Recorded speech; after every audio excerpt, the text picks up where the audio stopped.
Hello everyone. आज अपन भारतीय राजनीतिक विचारकों में मनु के विचारों के ऊपर अध्ययन कर रहे थे, तो उसी कड़ी में मनुस्मृति में जो परराष्ट्र संबंधों के ऊपर चर्चा की गई है उसके ऊपर अपन अध्ययन करते हैं। परराष्ट्र नीति देखिए, एक राज्य द्वारा दूसरे राज्य के साथ या एक राष्ट्र द्वारा दूसरे राष्ट्र के साथ किस प्रकार के संबंध रखने चाहिए और अपने संबंधों के निर्धारण करते समय कौन कौन सी बातों का ध्यान रखना चाहिए, इसका उल्लेख अपने को मनुस्मृति में मिलता है। आज यदि अपन वर्तमान संदर्भ में बात करें तो देखते हैं कि किसी देश की जो विदेश नीति है वो कैसे संचालित होती है। विदेश नीति का निर्माण करते समय या अन्य राष्ट्रों के साथ संबंधों का निर्धारण करते समय कौन कौन सी बातों का ध्यान रखना चाहिए और किस प्रकार से कूटनीतिक या राजनीतिक संबंध जो है, आर्थिक सांस्कृतिक संबंध बनाने चाहिए, तो इसका मनुस्मृति में मनु के द्वारा भी वर्णन किया गया। उसी के ऊपर अपन चर्चा कर रहे हैं। परराष्ट्र नीति जिसको वह कहकर संबोधित करता है, यानी दूसरे राष्ट्रों के साथ किस प्रकार के संबंध रखे जाएं। मनुस्मृति में परराष्ट्र नीति के दो पक्ष बताए गए, सैद्धांतिक और व्यवहारिक पक्ष। सबसे पहले अपन परराष्ट्र नीति का जो सैद्धांतिक पक्ष है कि वास्तव में एक राजा को कैसे अपने संबंधों का संचालन करना चाहिए, अपनी विदेश नीति का निर्माण करना चाहिए, इसके ऊपर अपन चर्चा करेंगे। परराष्ट्र नीति का जो सैद्धांतिक पक्ष है उसके दो मुख्य तत्व है, एक है मंडल सिद्धांत और दूसरा है षाटगुण्य नीति। सबसे पहले अपन देखते हैं मंडल सिद्धांत। मंडल सिद्धांत देखिए, मंडल सिद्धांत का जो मूल आधार है वो ये है कि एक सफल जो शासक होता है या अब एक सफल जो राजा होता है उसको सदैव शत्रुओं की संख्या कम रखनी चाहिए और मित्रों की संख्या है वो ज़्यादा से ज़्यादा रखनी चाहिए। मंडल सिद्धांत में मुख्यतः कि अंतर्राज्यीय जो संबंध है उनका संचालन किस तरीके से किया जाए, इसके लिए राज्यों का वर्गीकरण के ऊपर ये बल देता है ये सिद्धांत, या इसमें राज्यों का वर्गीकरण किया गया है।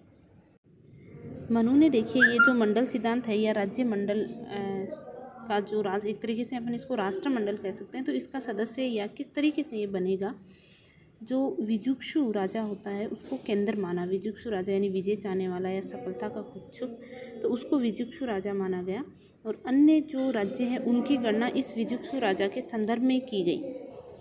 4 प्रकार के जो राज्य है वो माने गए राष्ट्रमंडल में। मित्र है, शत्रु, उदासीन एवं मध्यम।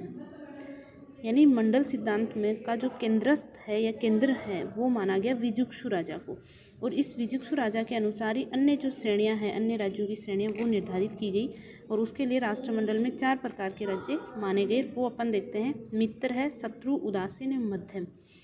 अब देखिए ये कौन कौन से राज्य होते हैं। जिन राज्यों की सीमाएं परस्पर एक दूसरे को स्पर्श करती है, एक दूसरे के टच करती है, एक दूसरे से मिली हुई है, उन्हें मनु शत्रु राज्य मानते हैं, क्योंकि इनके बीच में क्या होगा, सीमा को लेकर या फिर किसी और चीज़ को लेकर, आवाजाही को लेकर क्या हो सकता है, विवाद हो सकता है। तो जिनकी सीमाएं परस्पर मिलती है वो क्या हो गए, शत्रु राज्य। शत्रु राज्य का जो सीमावर्ती राज्य होगा, यानी शत्रु राज्य से जिस राज्य की सीमा मिली हुई होगी, वो जो विजुक्षु राजा है या विजुक्षु राज्य, उसका क्या माना जाएगा, मित्र माना जाएगा। तो इस प्रकार शत्रु राज्य से जिसकी सीमा मिलती है वो राज्य क्या हो गया, मित्र राज्य हो गया, और जिन राज्यों की सीमाएं आपस में मिलती है वो क्या हो गए, शत्रु राज्य हो गए। लेकिन जिस राज्य की सीमा न शत्रु से मिलती है और नई मित्र राज्य से मिलती है, तो वो राज्य कौन सा होगा, उसको मनु ने मध्यम का नाम दिया है। यानी जिसकी नए शत्रु राज्य से मिलती है और नई मित्र राज्य से, तो उसकी सीमाएं नहीं मिलने के कारण उसको किसका नाम दिया है, मध्यम का। और इन तीनों से भिन्न वह न शत्रु राज्य है, न मित्र राज्य और नई मध्यम राज्य है, जो न तो जिसकी सीमाएं मिलती है और न ही इन राज्यों से वो किसी प्रकार का ज़्यादा संबंध रखता है। तो इन भिन्न राज्यों से जो राज्य है उसको मनु ने उदासीन राज्य कहकर संबोधित किया है।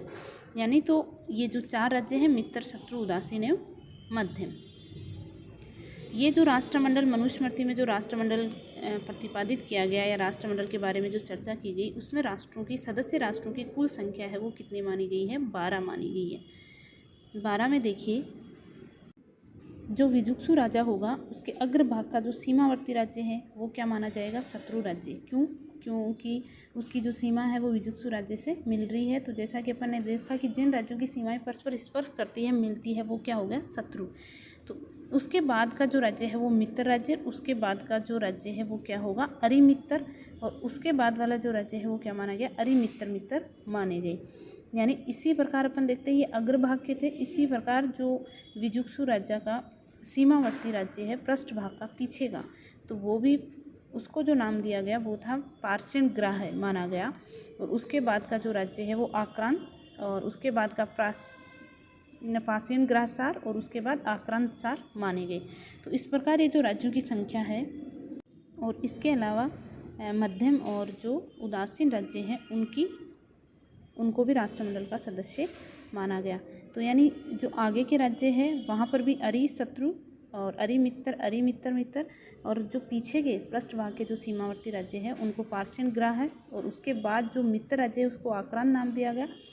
फिर वापस से पार्शियन ग्राहसार ये शत्रु राज्य है, और आक्रांतसार ये क्या है, मित्र राज्य माना गया। तो आक्रांतसार मित्र प्रकृति के हैं, और जो पार्शियन ग्राहसार और पार्शियन ग्राह है वो शत्रु प्रकृति के माने गए। मनुस्मृति में ये जो प्रत्येक राज्य है इनकी 5 द्रव्य प्रकृतियाँ बताई गई कि इनकी जो वास्तव में इनके पास में कौन कौन सी ऐसी चीज़ें हैं जो होनी चाहिए जिससे राष्ट्रमंडल का निर्माण होता है। तो अमात्य है, राष्ट्र, दुर्ग, अर्थ और दंड। दंड का अर्थ यहाँ पर क्या है, सेना से है। तो इस प्रकार राष्ट्रमंडल के सदस्यों की कुछ संख्या कितनी मानी गई है, 12 मानी गई। मनु ने ये कहा कि प्रत्येक राज्य का ये कर्तव्य है कि वो अपने राज्य की रक्षा और हित संवर्धन के लिए राष्ट्रमंडल में शत्रु और मित्र पक्ष के राजाओं की संख्या में क्या बनाए रखे, उचित अनुपात बनाए रखे। तो इस तरीके से विजुक्षु राजा सहित और जो एक स्वयं अन्य राजा है उसके सहित कुल जो राज्य है वो संख्या कितनी हो गई है, 12 सदस्य इस राष्ट्रमंडल के हो गए। उसके बाद में अपन देखते हैं 60 गुण नीति। 60 गुण नीति देखिए क्या है कि किसी राज्य द्वारा दूसरे राज्य के प्रति, एक राज्य जो है वो दूसरे राज्य के प्रति किसी विशिष्ट परिस्थिति में किस प्रकार की नीति का प्रयोग करेगा या किस प्रकार के संबंधों का निर्माण करेगा और कैसे करेगा वो विवेक सम्मत तरीके से। तो उसके लिए मनुस्मृति में ये 6 गुणों का विवेचन किया गया कि इनका प्रयोग करके अपन दूसरे राज्यों के साथ वैदेशिक संबंधों का निर्माण कर सकते हैं। इसमें मनु ने ये जो 6 नीति बताएगी, जैसे संधि, विग्रह, यान, आसन, द्वेदी भाव और संश्रय, इसके बारे में मनु ने राजा को ये परामर्श भी दिया है कि वह भली भांति विचार विमर्श के आधार पर इनमें से परिस्थितियों के अनुसार वो किसी भी एक विकल्प का क्या कर सकता है, चयन कर सकता है। सबसे पहले अपन देखते हैं संधि। तो संधि में देखिए कि राजा क्या करेगा कि या तो उसको जिस राज्य से वो क्या करना चाह रहा है, मेल करना चाह रहा है या संधि करना चाह रहा है, वो 2 कारणों से कर सकता है। या तो उसको लगता है कि तात्कालिक रूप से उसको कोई ऐसा फ़ायदा है या लाभ है उस राष्ट्र से, या फिर भविष्य में उसको उस राष्ट्र से किसी प्रकार का क्या हो सकता है, लाभ हो सकता है। तो राजा द्वारा तात्कालिक या भविष्य में होने वाले लाभ को ध्यान में रखते हुए किसी दूसरे राष्ट्र से जो मेल कर लेना ही क्या कहलाएगा, यहाँ पर संधि का नाम उसने दिया। मनु ने यहाँ तक कहा है कि भविष्य में भी किसी प्रकार के लाभ की संभावना हो तो ऐसी संधि भी राजा को दूसरे राष्ट्र से कर लेनी चाहिए। फिर दूसरा आता है विग्रह। देखिए विग्रह क्या होता है, राजा द्वारा किसी दूसरे राज्य को जीतने या फिर उसे पीड़ित करने की इच्छा से या धमकाने की इच्छा से उसके ऊपर किया गया सशस्त्र आक्रमण क्या कहलाता है, विजय, ये विग्रह कहलाता है। कि राजा या तो फिर उस दूसरे राज्य को अपने राज्य में मिलाना चाहता है या फिर उसको सजा देना या पीड़ित करना चाहता है, इसलिए उसने उसके ऊपर क्या कर दिया, आक्रमण, और ये क्या कहलाएगा, विग्रह कहलाएगा। देखिए विग्रह एक तरीके से क्या हो गया, दूसरे राज्य के ऊपर आक्रमण हो गया है। तो यदि शत्रु पर विजय प्राप्त करने के लिए शत्रु पक्ष की कमजोरियां पता करके यदि आक्रमण किया गया है तो ये विग्रह का प्रथम भेद। 2 प्रकार इसमें मनुस्मृति में विग्रह के बताए गए। और यदि किसी मित्र पर किए गए आक्रमण के प्रतिकार में या अपने मित्र राज्य की सहायता के लिए वह विग्रह का सहारा लेता है तो वह उसका क्या कहलाता है, द्वितीय भेद। यहाँ मनु राजा को ये भी कहता है कि ये जो आक्रमण की नीति है या विग्रह की नीति है तभी अपनाई जानी चाहिए जब राज्य के लिए सभी प्रकृतियाँ क्या हो, अनुकूल हो, परिस्थितियाँ हैं वो अनुकूल हो। विपरीत परिस्थितियों में जैसे राजा के पास धन नहीं है, कोष की व्यवस्था नहीं है, तो फिर ऐसा कार्य राजा को नहीं करना चाहिए। यान, तीसरा जो 60 गुण नीति का तत्व है, गुण है, वो है यान। ये भी देखिए एक तरीके से विजय की इच्छा से और शत्रु को पीड़ित करने के उद्देश्य से भी हो सकता है। एक राज्य द्वारा दूसरे राज्य पर किया गया जो आक्रमण है वो क्या कहलाएगा, यान। ये देखिए विग्रह से थोड़ा इस प्रकार अलग है कि यहाँ जो समृद्ध राज्य होगा यानी सक्षम जो राज्य होगा वो शत्रु को किसी आपत्ति में देखकर उसके ऊपर क्या करेगा, आक्रमण करता है, तो ये प्रथम यान होता है। और यदि राजा जो आक्रमण करना चाह रहा है वो स्वयं तो क्या नहीं है, समर्थ नहीं, और मित्र की सहायता लेकर दूसरे राष्ट्र पर आक्रमण करता है, तो ये यान का दूसरा प्रकार कहलाएगा। फिर आता है आसन। चौथा जो है 60 गुणी नीति का गुण वो आसन। यहाँ पर देखिए राजा द्वारा आक्रमण नहीं किया जाएगा और वह एक तरीके से उपेक्षा धारण कर लेगा कि जिस प्रकार ऐसे देखना कि जो होगा वो देखा जाएगा, कि युद्ध की प्रतीक्षा करना क्या कहलाएगा, आसन कहलाता है। ये किस स्थिति में कर सकता है कोई राजा, या तो उसके पास सेना नहीं है या फिर धन की कमी है, और या फिर उसके मित्र ने ऐसा कोई अनुरोध किया है, मित्र राज्य ने, तो मित्र के अनुरोध पर युद्ध से उपेक्षा धारण करना भी एक तरीके से क्या है, आसन है। फिर आता है द्वेदी भाव। ये देखिए एक तरीके से शत्रु को कमज़ोर करने की नीति है। इसमें मनु ने लिखा है कि जब एक राजा अपनी सेना के कुछ अंश को किसी स्थान पर सेनापति के अधीन रखकर कहीं और रहता है, स्वयं कहीं और रहता है, तो ये नीति क्या कहलाती है, द्वेदी भाव कहलाती है।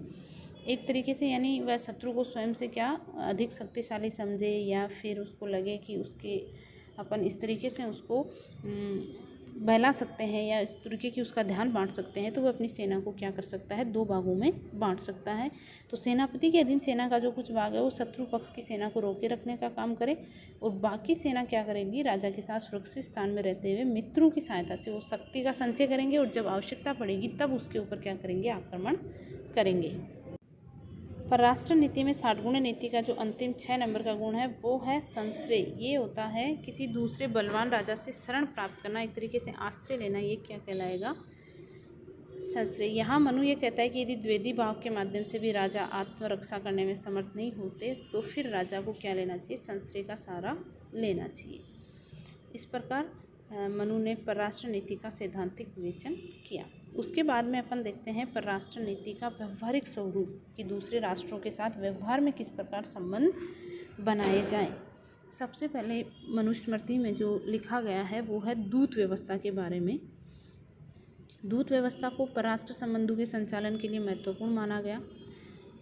मनुस्मृति में यहाँ तक कहा गया है कि एक राज्य के संबंध दूसरे राज्य से मैत्रीपूर्ण होते हैं या फिर अमैत्रीपूर्ण होते हैं, शत्रुतापूर्ण होते हैं, उसका मूल आधार दूत ही होते हैं। मनु ने यहाँ तक लिखा है कि जो दूत होता है वो इस शत्रु से मेल करवा सकता है या फिर संधि करवा सकता है, मिले हुए शत्रु से विग्रह, और या फिर वो उन बीच में शत्रुता भी करवा सकता है। अब देखिए दूतों की क्या योग्यताएं होनी चाहिए। मनु ने जो शास्त्रों का विशिष्ट ज्ञान रखते हो, यहाँ पर देखिए जैसे वो वचन वगैरह है, स्वर किसी भी प्रकार का चेष्टा से या आकार से उनमें जानने की क्या हो, क्षमता हो, शुद्ध उनका हृदय हो, चातुर्य हो, मद्यपान से रहित होना, ये कुछ गुण दूत के लिए मनु ने आवश्यक बताए। इसके अलावा तीव्र स्मरण शक्ति होनी चाहिए, देश व काल के अनुरूप निर्भय होना चाहिए, जिसको डर नहीं लगे, वाक्पटु यानी बोलने में वह क्या होना चाहिए, चतुर होना चाहिए। ऐसे दूत को मनु ने श्रेष्ठ दूत के रूप में स्वीकार किया है। उसके बाद अपन देखते हैं गुप्तचर व्यवस्था। दूसरे राज्यों के साथ संबंधों में गुप्तचर व्यवस्था का होना भी मनु ने बहुत ही महत्वपूर्ण माना है, कि यदि दूसरे राज्य की शक्ति और दुर्बलताओं या उस राज्य की कैसी स्थिति है, उन कैसी व्यवस्था है, इसके बारे में जानकारी एकत्रित करके राजा तक पहुंचाने का जो कार्य है वो कौन करते हैं, गुप्तचरी करते हैं। और ये दूसरे राज्य गुप्तचरों का भी क्या लगाएंगे, पता, और उनके बारे में राजा को क्या करेंगे, सूचित करेंगे। यहाँ अपन देखते हैं कि मनु ने गुप्तचरों के 5 प्रकार बताए। पहला उसने बताया था कापाटिक, ये वो होते हैं जो कपट व्यवहार से गुप्तचर का काम करते हैं, वो कापाटिक गुप्तचर कहलाते हैं। दूसरे होते हैं उदास्थित, ये ऐसे होते हैं जो संन्यास धर्म से पतित हो गए हो और एक तरीके से बुद्धिमान है, शुद्ध अंतःकरण वाले हैं, लेकिन जीविका के इच्छुक है, इसलिए वो संन्यास धर्म नहीं धारण करना चाहते, तो ऐसे जो व्यक्ति गुप्तचर बनते हैं वो क्या कहलाएंगे, उदास्थित। फिर आते हैं गृहपति। गृहपति गुप्तचर जो जीविका से रहित है और किसान के रूप में रहने वाले व्यक्ति को, लेकिन वो कृषि कार्य नहीं कर रहा बल्कि उसके स्थान पर क्या करना चाहता है, गुप्तचर का कार्य करना चाहता है।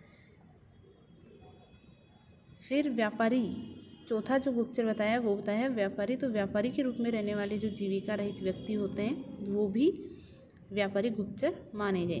तापस, एक अन्य 5वां प्रकार मनुस्मृति में बताया गया कि तपस्वी के वेश में रहते हुए, सन्यासी बनकर जैसे लोगों को आभास नहीं हो, तो इस रूप में जो गुप्तचरी करता है, गुप्तचर का कार्य करता है, वो क्या कहलाएगा? तापस गुप्तचर कहलाएगा। अब अपन देखते हैं युद्ध का औचित्य, कि एक राज्य को दूसरे राज्य के साथ युद्ध करना चाहिए या नहीं करना चाहिए। तो यहाँ मनुस्मृति में युद्ध को एक तरीके से अंतिम स्थान दिया गया है विकल्प के रूप में, कि जब राजा के पास अन्य कोई विकल्प नहीं बचे, जैसे वो संधि भी कर लिया, किसी भी तरीके से वो आश्रय भी लिया, द्वैधी भाव जो भी है, तो युद्ध को उसने अंतिम विकल्प के रूप में स्थान दिया है। और इसके अलावा मनुस्मृति में ये भी कहा गया है कि परिस्थितियों अनुकूल होने पर ही शासक को दूसरे राष्ट्र के ऊपर आक्रमण का परामर्श दिया है, कि जैसे राजा के पास सेना भी होनी चाहिए, कोष की व्यवस्था भी होनी चाहिए, और शत्रु राज्य भी क्या होना चाहिए? कमज़ोर होना चाहिए, तभी उसको आक्रमण करना चाहिए। इसके लिए मनु ने 3-4 जो उपाय बताए थे, साम, दाम, दंड और भेद, उसमें मनु ने यही कहा था कि युद्ध जो है, ये तीनों उपाय साम, दाम, भेद यदि विफल हो जाते हैं तो युद्ध को अंतिम विकल्प के रूप में स्वीकार करना चाहिए। युद्ध के प्रकार देखिए, 2 प्रकार के मनुस्मृति में 2 प्रकार के युद्धों का उल्लेख किया गया। एक है धर्म युद्ध और दूसरा है कूट युद्ध। धर्म युद्ध क्या होते हैं? जब शत्रु द्वारा युद्ध हेतु आक्रमण आमंत्रित किया गया हो और उस युद्ध में समस्त जो नैतिक नियम है, युद्ध के जो नियम है, उनका यदि पालन किया जाए तो वो क्या कहलाएगा? धर्म युद्ध।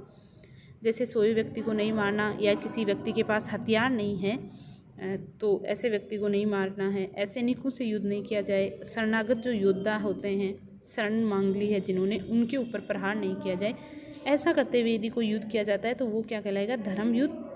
और दूसरा है कूट युद्ध। तो जिन युद्धों में युद्ध के जो नैतिक नियम है उनकी अवहेलना की जाती है और येन केन प्रकारेण युद्ध जीतने की कोशिश की जाती है, उन युद्धों को मनु ने किस श्रेणी में रखा है? कूट युद्ध की श्रेणी में रखा है। जैसे शत्रु को पीड़ित करने के लिए उसके चारों ओर घेरा डालना, या फिर उसके जो नहरें हैं, जो भी रसद की सामग्री है, उनको नष्ट करना, नगर का जो परकोटा है उसको नष्ट करना, ये सब किस श्रेणी में आएगा? कूट युद्ध की श्रेणी में आएगा। फिर देखिए, मनु ने युद्ध के कुछ नियम भी बताए कि युद्ध में नैतिक नियमों का पालन अत्यधिक जोर दिया है मनु ने, कि इन नैतिक नियमों का पालन जो है वो करना ही चाहिए। जैसे कूट शस्त्र जो होते हैं, विष से बुझाए गए शस्त्र, अग्नि, ये वाले शस्त्रों का प्रयोग नहीं करना चाहिए। दूसरा, मनु ये कहता है कि जो शरणागत शत्रु होता है, यानी जिस शत्रु ने आके शरण मांग ली थी, तो उसके ऊपर शस्त्र प्रहार नहीं किया जाना चाहिए। सोए हुए व्यक्ति या जिसके पास शस्त्र नहीं है, जो शस्त्र रहित है, या युद्ध में भाग नहीं ले रहे जो व्यक्ति है, उनके ऊपर भी प्रहार नहीं किया जाना चाहिए। इसके अलावा मनु ये भी कहता है कि युद्ध में योद्धाओं द्वारा जीता गया जो धन होता है वो उन्हीं योद्धाओं को प्रदान कर दिया जाना चाहिए जिन योद्धाओं ने जीता है। इसके अलावा युद्ध के अंदर जितना भी धन राजा द्वारा जीता गया है, उस जीते गए धन में से प्रत्येक योद्धा को उसके पुरुषार्थ के अनुसार भाग प्रदान किया जाना चाहिए। अब देखिए, आगे मनु कहता है कि विजित राष्ट्र के प्रति विजेता का क्या है व्यवहार, कैसा हो कि वह एक जो राष्ट्र जीत गया है वह दूसरे हारे हुए राष्ट्र के प्रति कैसा व्यवहार करेगा। यदि अपन धन की बात करें तो यहाँ मनुस्मृति में लिखा गया है कि कम मूल्य के जो सामान होते हैं वो युद्ध में यदि जीत कर लाने वाले योद्धा को ही दे देने चाहिए, और केवल जो बहुमूल्य सामान, कीमती सोना, चांदी, भूमि, ये राजा द्वारा ग्रहण करना चाहिए, और उनका भी यथा समय सैनिकों के मध्य पुरुषार्थ के आधार पर वितरण कर देना चाहिए।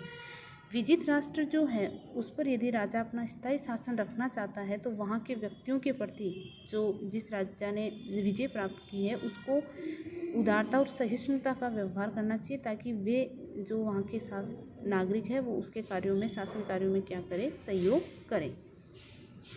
तो इस प्रकार विजित राज्य के प्रशासन के लिए भी राज्य के प्रमुख जो उस राज्य के व्यक्ति हैं, उनकी इच्छा जानकर ही किसी व्यक्ति को राजा का पद है वो दे दिया जाना चाहिए, और कुछ शर्तों का निर्धारण कर लेना चाहिए। एक तरीके से संधि की, आप इस तरीके से हमारे साथ संबंधों का निर्माण करेंगे या इस तरीके से अपने वैदेशिक संबंधों का पालन करेंगे। ये मनुस्मृति में राजा को परामर्श दिया गया है। इसके अलावा मनुस्मृति में ये भी लिखा है कि राजा जो है वो विजित राष्ट्र के निवासियों के धार्मिक कार्यों में हस्तक्षेप नहीं करे, और जो नवनियुक्त राजा है उसको एक तरीके से रत्नाभूषण देकर सम्मानित किया जाएगा और उसके साथ अच्छा व्यवहार किया जाएगा। इस प्रकार मनुस्मृति में परराष्ट्र संबंधों के बारे में विस्तार रूप से वर्णन किया गया है। और विजित राष्ट्र के प्रति किस प्रकार का व्यवहार किया जाए, और एक तरीके से युद्ध को अंतिम विकल्प का रूप देकर मनुस्मृति में युद्ध की क्या की गई है, अवहेलना की गई है। धन्यवाद।